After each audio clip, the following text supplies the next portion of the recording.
your ego is. Truth number 4, you can't outrun your inner wounds.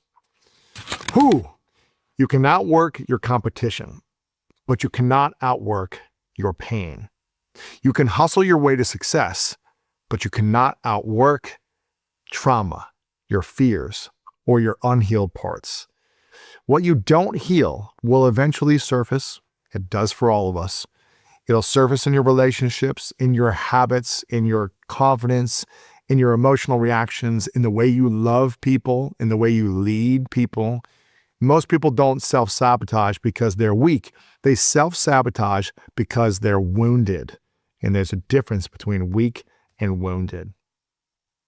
I spent years chasing achievement. I mentioned this already. And mostly it was because I was trying to fill a hole inside of me. I felt unworthy. I felt not lovable. I felt like I wasn't enough. I felt like no one would ever accept me, all these different things. So I was driven to accomplish early on in sports, then in business, and all these different ways. I was driven to look good and impress. But I'm telling you, no trophy could fix my insecurities. No success could heal what I was unwilling to confront. And it wasn't until I sat with my pain, one of the hardest things I'll ever do.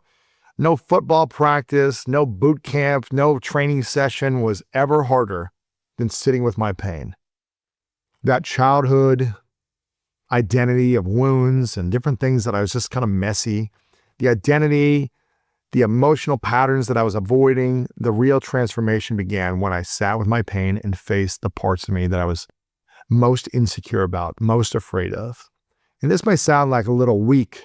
See myself, kind of a former jock, business entrepreneur guy, podcaster, writers talking about past pains and healing these things.